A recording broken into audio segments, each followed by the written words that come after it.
இன்னைக்கு சுதந்திரம் வாங்குவதற்கு முன் எப்படியெல்லாம் போராடி நம் தலைவர்கள் பெற்ற அந்த வெற்றி இன்றைக்கு வெள்ளையனே வெளியேறு என்று போராடினார்கள். நமது சுதந்திர போராட்டத்திலே 2 நாட்களுக்கு முன்பு அழகு முத்துக்கோன் அவர்களுடைய திருவுருவ சிலைக்கு நான் மாலை அணிவித்த பொழுது எப்படியெல்லாம் இவர்கள் சுதந்திரத்திற்காக போராடி நம் தாய் திருநாட்டிற்கு சுதந்திரத்தை வாங்கி கொடுத்திருக்கிறார்கள் என்று நினைக்கும் பொழுது என் கண்கள் பணிந்தது. அந்த வகையில் ஐயா காயிதே மில்லத் அவர்களும் நமது நாட்டின் சுதந்திரத்திற்காக போராடியவர் என்பதை இந்த நேரத்தில் நான் பெருமையோடு சொல்ல கடமைப்பட்டிருக்கிறேன்.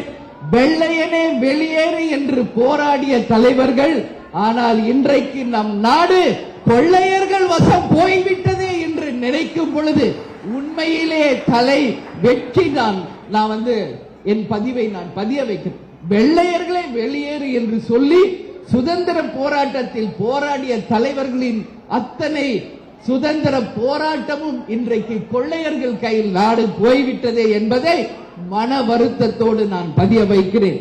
லஞ்சம், ஊழல், அது மட்டுமில்ல, எத்தனையோ விதமான சட்டம் ஒழுங்கு பிரச்சனை இன்றைக்கு எல்லா நாடு முழுக்க நடந்து கொண்டிருக்கிறது.